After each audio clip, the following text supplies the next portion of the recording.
You guys good? You logged in? Sorry.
All right, well, welcome everybody. We're going to go ahead and call this meeting to order at 6:01 p.m. We'll go ahead and Mrs. Hill, would you mind doing the pledge for us this evening? So we'll stand for a moment of silence and do the pledge.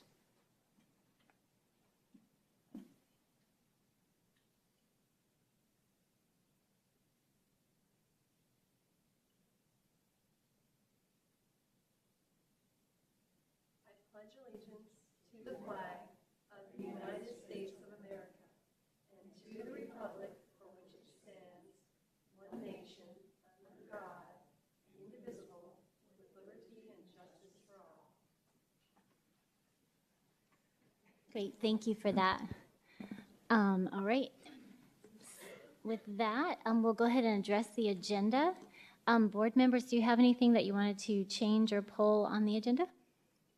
No, thank you. All right. Then I do need a motion to adopt the agenda as presented.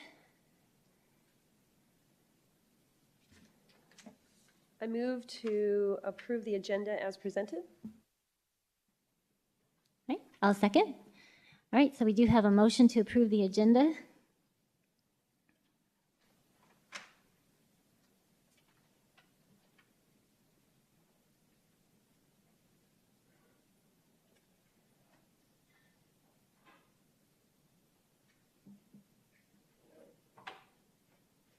Go ahead and you can cast your votes.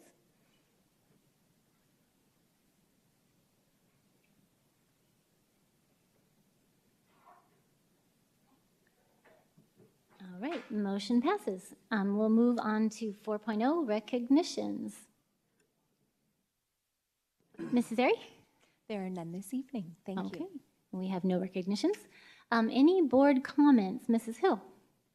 None at this time, thank you. Okay, Dr. Sorensen? No, ma'am. All right, I don't either. I mean, we are moving through, right? All right, then. No pressure, Dr. Reynolds, but no.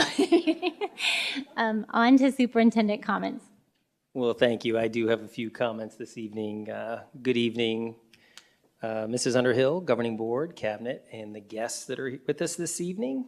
First of all, I've got some wonderful news to share tonight. The Peoria Unified School District is celebrating 7 National Merit semifinalists from our high schools. Approximately 16,000 students were selected nationally to compete for 7,250 National Merit Scholarships worth $28 million, which less than 1% of high school seniors nationwide are chosen as semifinalists. To be chosen as a semifinalist, high school juniors have to score exceedingly well on the PSAT, which is the National Qualifying Test. So we want to congratulate Ephraim Joel Esmus from Centennial High School, Chelston Hutia from Ironwood High School, Samantha Randolph from Liberty High School, David Salazar, Jacob Simpson, Annabelle Tron, and Madeline Williams from Sunrise Mountain High School. This is a truly amazing recognition, and we wish them the best of luck as they move forward in that process.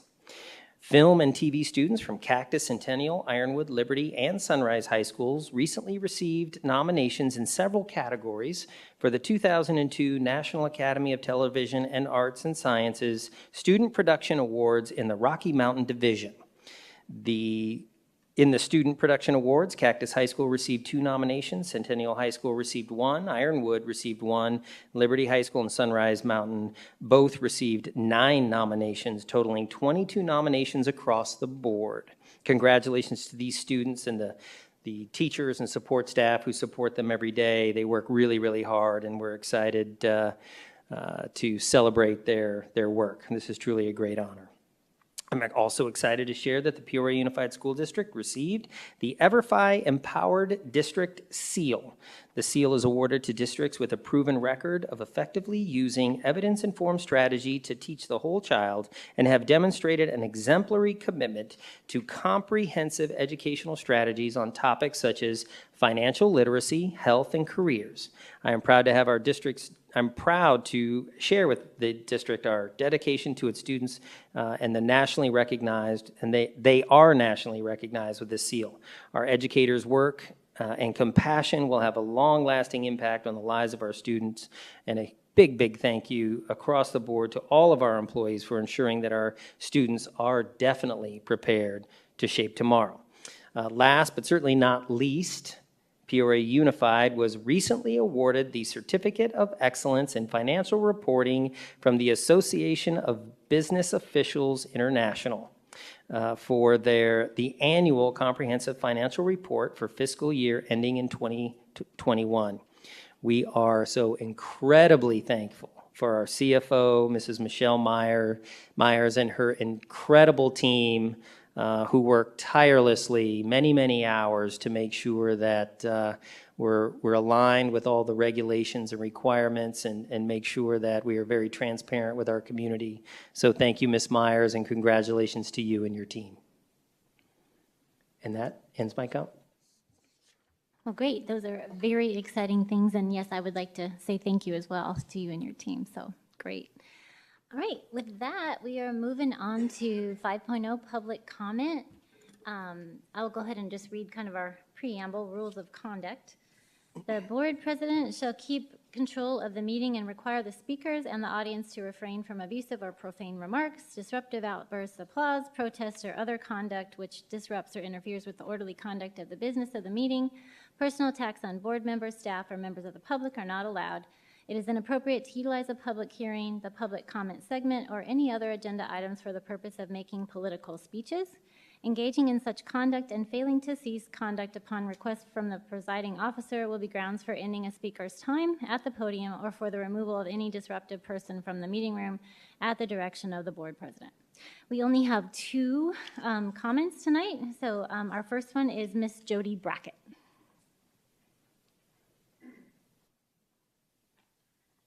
Hello, board. Thank you. I understand this year's top priorities for the district are effective teachers and instruction. Would love to know what this means and looks like. Number 2, effective curriculum. I don't know what exactly does this mean, effective curriculum, but I hope it means complete transparency to us parents. And number 3, conditions of climate and culture. So is this the climate change, is that for more instruction for it's like more stress and fear on climate change to be taught? I didn't understand about that, conditions of climate. Would love to know what that entails and the culture. I don't know what that is meaning either. Hopefully in the future near future I could find that out. Also, I just wanted to address, I just would like, how about like top priorities and reading, these kids reading at grade level. I know for personally, I'm having to see that graduating kids are not at grade level, and some don't understand math either. So I would like to see more priorities on that. I also wanted to read about, because I'm still upset about this My Perspective books of the curriculum. There's a poem or a passage I would like to read. It's a little African American hanging fire passage. And it says, I am 14 and my skin has betrayed me. The boy I cannot live without will suck his thumb in secret. How come my knees are always so ashy? What if I die before morning and mama's in the bedroom with the door closed? I have to learn how to dance in time for the next party. My room is too small for me. Suppose I died before graduation. They will sing sad melodies, but finally tell the truth about me. There is nothing I want to do, and too much has to be done, and mama's in the bedroom with the door closed. Nobody even stops to think about my side of it. I should have been on math team. My marks were better than his. Why do I have to be the one wearing braces? I have nothing to wear tomorrow. Will I live long enough to grow up? And mama's in the bedroom with door closed. Again, many stories in this book of so-called the curriculum of my perspectives that we're using. If somebody would take time and read some of these stories, it's very Ms. Beckett, that's time. So I hope that there's a change. Thank you. Thank you. All right, our next public comment comes from Connor Vincent.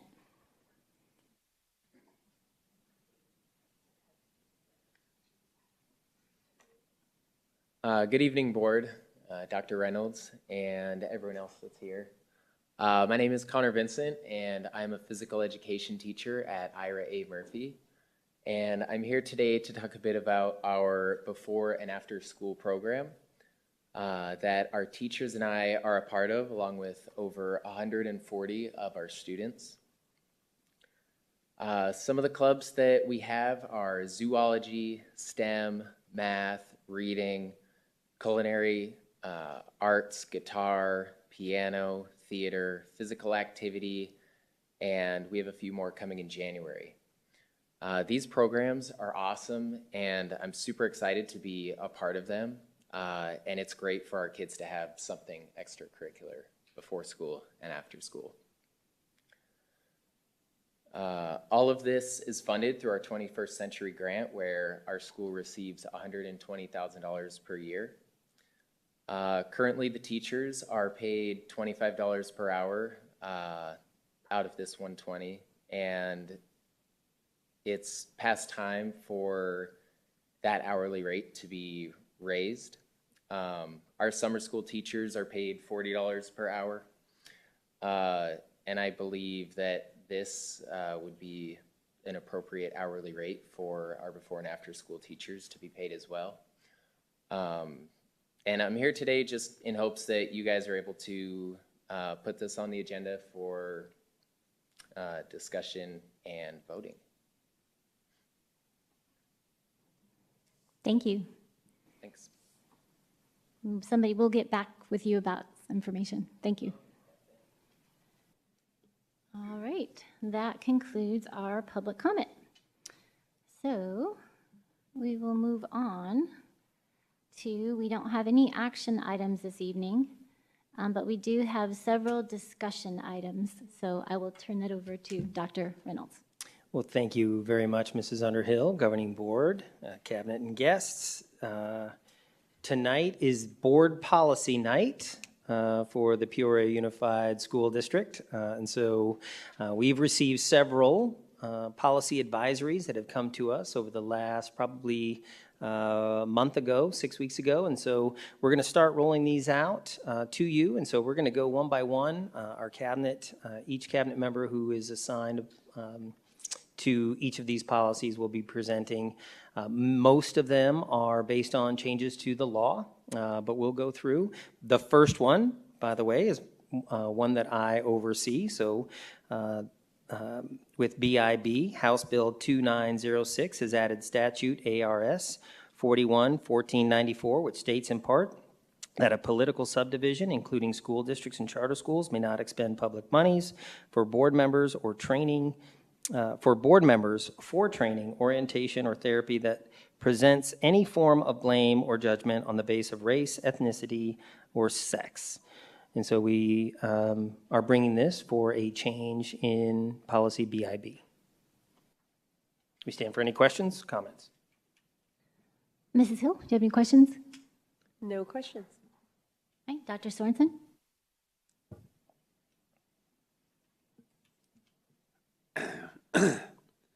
I look at these policies, and I just wonder if we can agree what training looks like within this context. So it's the interpretation, right? I read that, and I think we can all agree we don't want training that makes people of a certain race, ethnicity, or sex be blamed automatically. But I also know that SEL and CRT are different, right? These are different things, and sometimes they can overlap, and the interpretation of that is the challenging part. So the policy is the policy.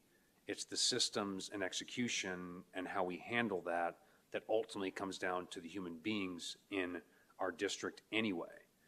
So I don't even know if there's really, I'll be curious to see how further trainings come out and how it's determined who and when can go to such trainings. That's my comment. Thank you. Yeah, no, I agree, and I sent in some questions earlier this week, kind of on the same vein. Is just it will be implementation, and we want to make sure that we are preparing our staff at all levels to deal with any challenges that might arise out of these types of policies. So I appreciate that comment and agree with that we need to move forward with that carefully. Thank you.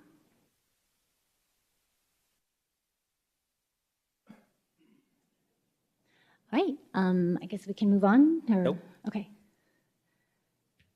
Oh, we can't move on. Hold it, please.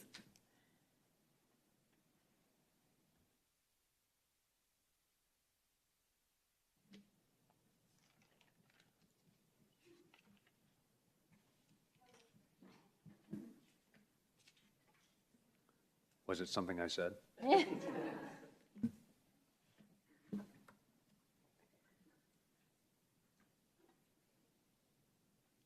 All right. Now we can move on to first reading of policy section DIA.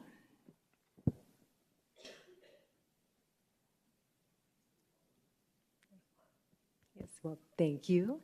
Good evening, Madam Clerk, members of the Governing Board, and Dr. Reynolds. House Bill 2179 amended Arizona Revised Statute 15-914.01, which applies to school districts that would like to have the State Board of Education assume accounting responsibility for their district. The law now requires that the school district file their application with both the county school superintendent and the State Board of Education. The law now also requires that a school district apply for an evaluation with their county school superintendent before January 1st of the fiscal year preceding the fiscal year of implementation. Due to these legislative changes, policy DIA has been amended to conform with the law. I stand for questions or comments at this time. Thank you. Mrs. Hill, do you have any questions? No questions. Dr. Sorensen? Okay. I don't really have any questions either. I just was curious about how this will impact your business. Does this cause a lot of change for you or not? Madam Clerk, members of the Governing Board, this would apply to districts that could not maintain their accounting functions internally. This does not impact Peoria Unified. Great, thank you. All right, moving on. 9.3, first read of policy section EE.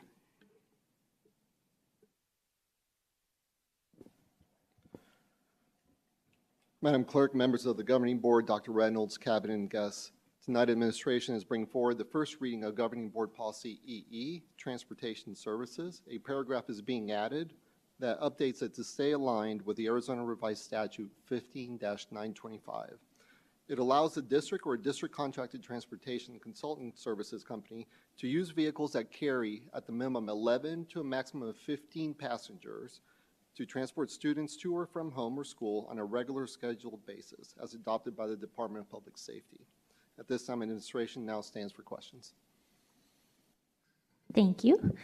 Any questions, Mrs. Hill? No questions. Dr. Sorensen, okay, and I don't have any questions either. Thank you for presenting.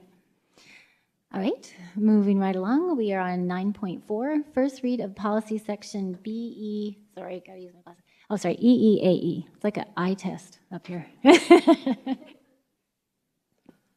Madam Clerk, members of the Governing Board, Dr. Reynolds, Cabinet, and guests, tonight administration is also bringing forward Governing Board Policy EEAEA, Bus Driver Requirements, Training and Requirements. Also to keep it aligned with Arizona Revised Statute 15-925.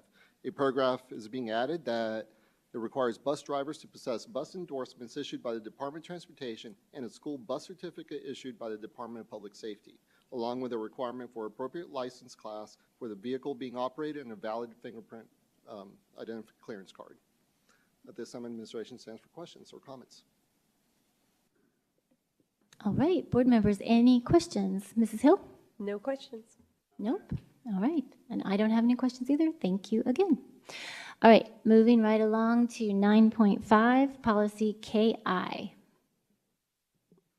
Good evening, Madam Clerk, members of the board, Dr. Reynolds, and guests. I am bringing forward to you this evening first read of policy KI, visitors to schools. What you see before you with this policy is an extension to the current policy, adding 2 sections, spelling out that school districts must now have specific procedures to allow for visits and tours and observations of classrooms by parents. And so to outline those procedures and to place them somewhere easily accessible on the district and the school's website. It also adds a section related to masks and face coverings, stating that the district does not require masks or face coverings, and a reminder that our district does not. I stand for any questions you may have. Thank you, Mrs. Airy. Any questions, Mrs. Hill?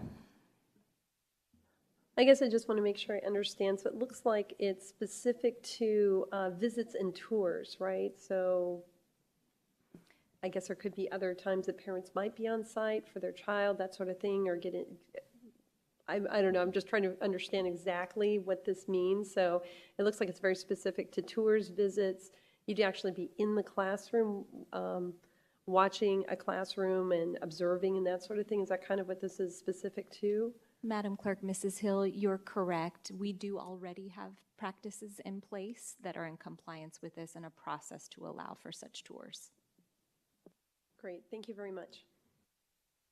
Dr. Sorensen? No, ma'am. All right. I don't have any questions either. Thank you, Ms. Airy. All right, moving right along to 9.6, first read of policy section GBGCB. Good evening, Madam Clerk, members of the board, Dr. Reynolds and Cabinet, as well as guests. Tonight, I'm bringing forward our first read of policy GBGCB. We have new laws, HB 2498, that prevents a school district from requiring a resident of this state to receive a vaccination for COVID-19 or any variant.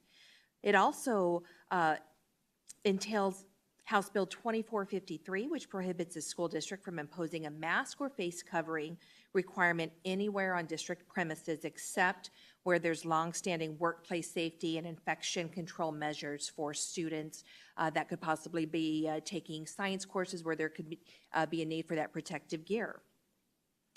It is also referencing policy KI that has just been previously discussed and amended there as well. I stand for any questions. All right, thank you, Mrs. Vesley. Board members, Mrs. Hill, any questions on that one? No questions. Dr. Sorensen? No, ma'am. Okay. And I don't have any questions either. Thank you for answering my questions earlier in the week. All right, and on to 9.7, first read of policy section GCH. Thank you again, Madam Clerk, members of the board, Dr. Reynolds, Cabinet, and guests.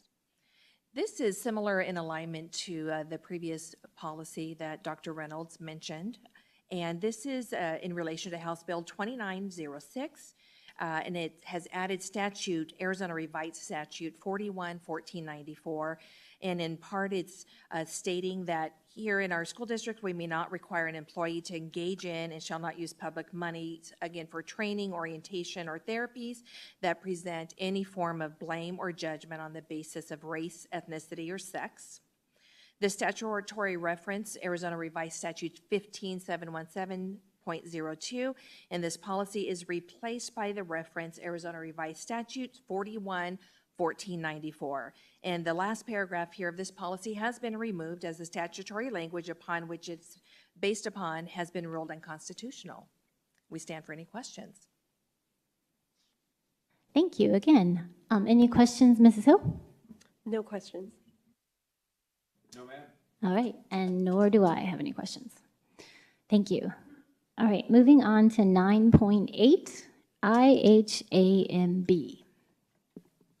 Good evening, Madam Clerk, members of the board, Dr. Reynolds, cabinet, and guests. This evening, I am bringing forward policy IHAMB for first read in reference to House Bill 2495, which prohibits the public schools from referring students to or using any sexually explicit content. Policy IHAMB has been updated to reflect this change. I stand for any questions. Thank you very much. Any questions, board members? Mrs. Hill? I guess I do. We have had material that's been questionable and that, just within this past year that's come up that might fall into this category. So does that mean that we'll basically go through and expunge those particular materials from the schools? I do know that there's maybe books that the high schoolers are reading and that sort of thing. So there's a few that might fall into this category. So what are we going to do to remove it from the schools, which I think maybe some of it might be there? Madam Clerk, Mrs. Hill, thank you for your question. The definition from the law of sexually explicit material, it gives us clarity on how we will evaluate all materials that may potentially be considered explicit for students. Thank you. So then you'll go through basically and kind of do an overview of what material is being used. Is that kind of what you're going to have to do to kind of go through to see exactly if something does fall into the new criteria that it would be removed from the schools? Is that kind of what you're getting out there? Madam Clerk, Mrs. Hill, yes. Thank you. Thank you very much. Dr. Sorensen? Yeah, it's just, I know the law gives guidelines, but determining what is sexually explicit, that's going to be a challenge, so I'll be curious to see how we handle that. I mean, any sort of YA literature is going to just be interesting to see how that's interpreted. So, thank you. Thank you, Dr. Sorensen. I don't have any questions either. I appreciate it, Dr. Hernandez, for the presentation. All right. Next one is 9.9, first read of policy section JRF. Sorry, I totally got that wrong. IKF. It's going like this that I'm having trouble with. Madam Clerk, members of the board, Dr. Reynolds, cabinet, and guests, I'm bringing forward for first read this evening policy IKF.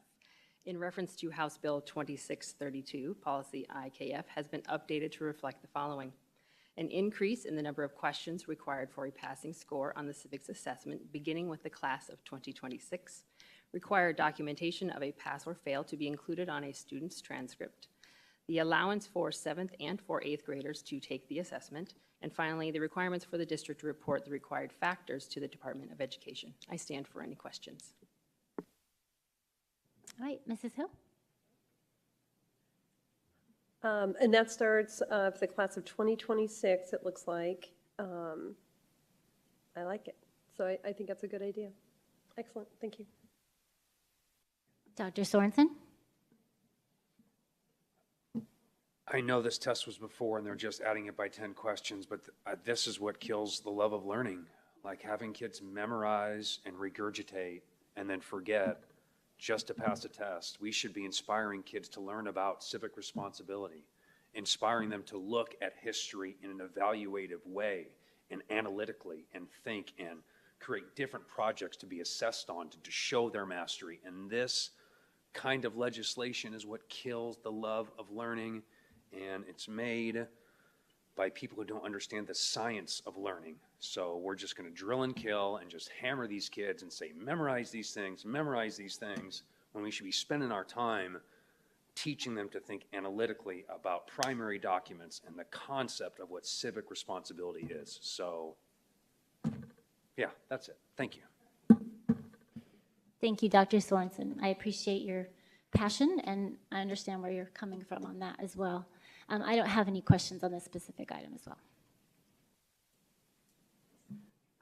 All right, moving right along to 911, policy 9.11, first read of policy. Did we? Sorry, 910, you're right. First read of policy section JF. All right. Thank you, Madam Clerk, board members, Dr. Reynolds, guest, and cabinet. Policy JF, student admissions. Senate Bill 1361 modified the eligibility, application, and reporting requirements for a certificate of educational convenience known as a CEC. This bill requires school districts that receive an application to submit the completed application to the county school superintendent. Policy JF was amended to add this language, as it is mandatory for the district if an application is received.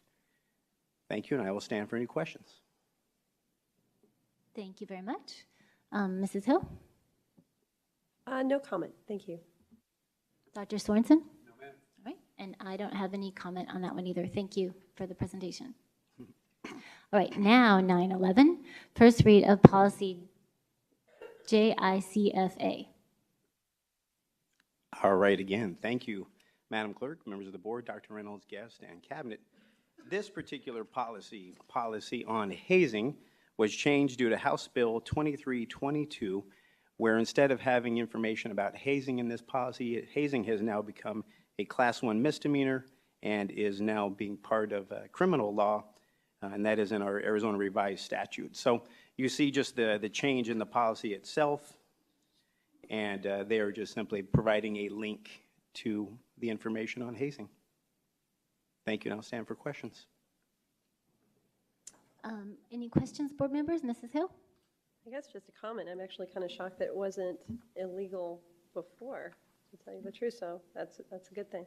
All right, thank you.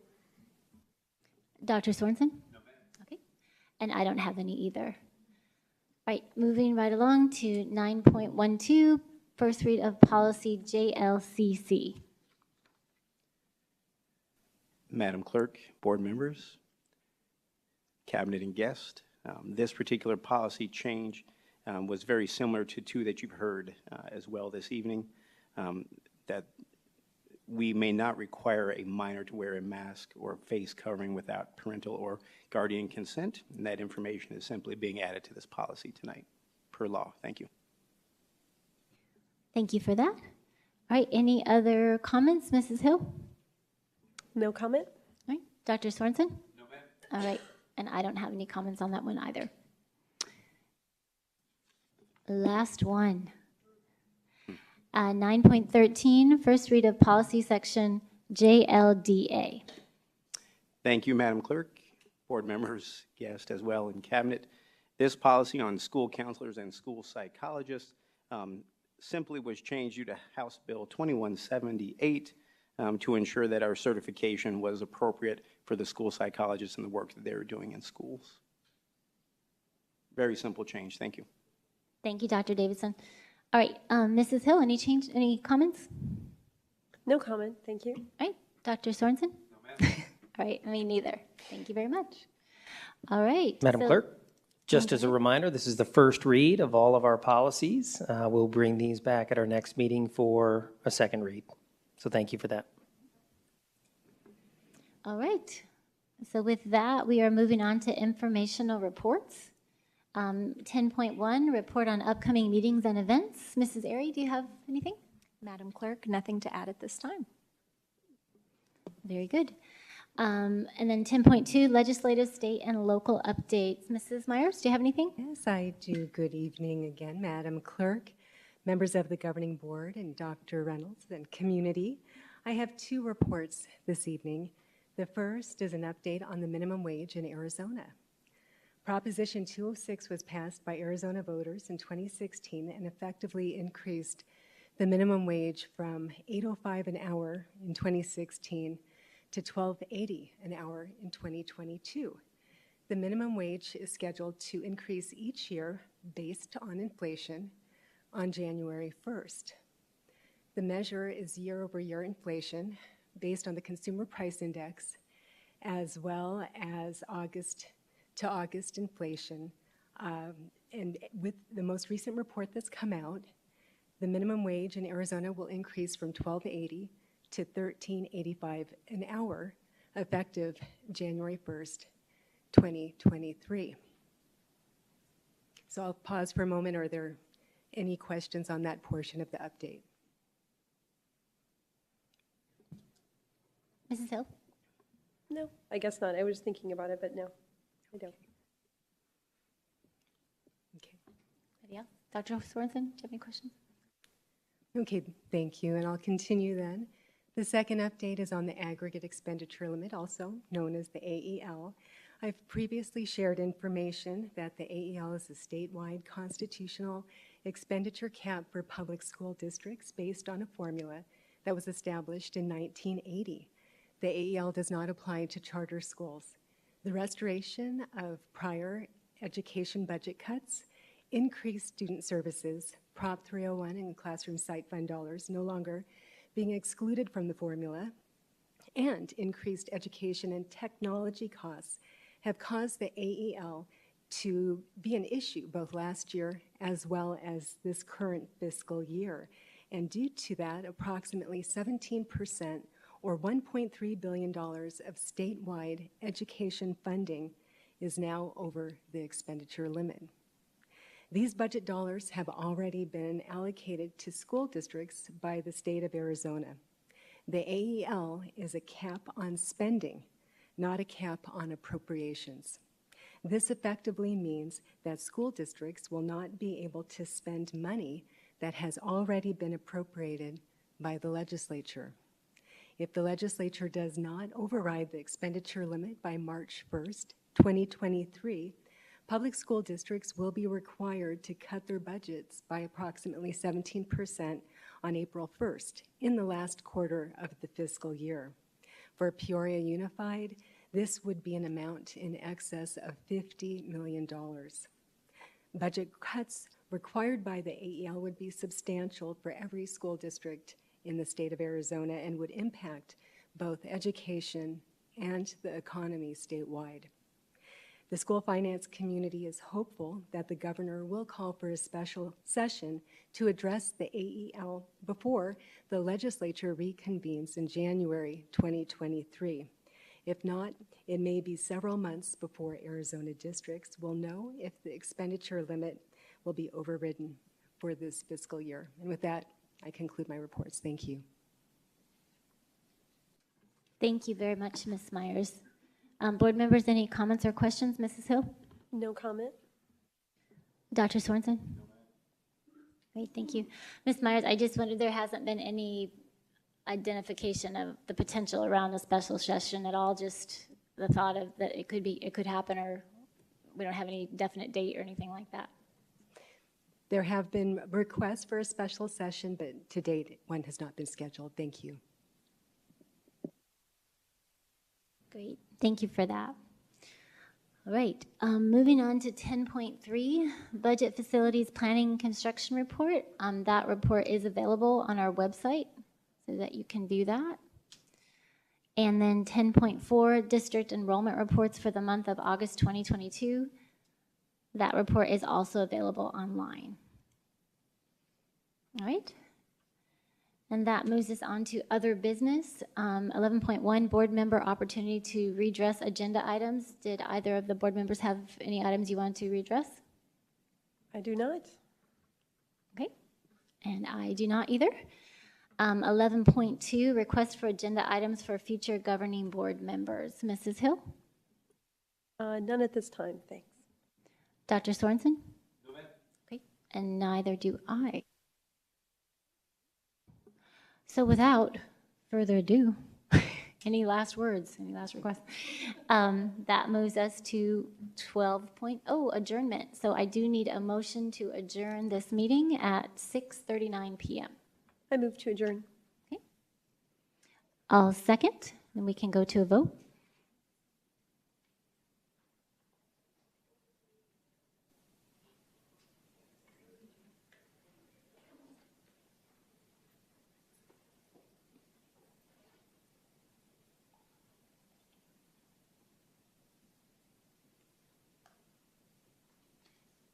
right, the motion passes, and I do expect to have the plaque for the quickest board meeting ever in the boardroom in next week. No, just kidding. No, thank you all so much for coming. Thanks to all of our staff for all that you do all the time. We appreciate you very much. Good night.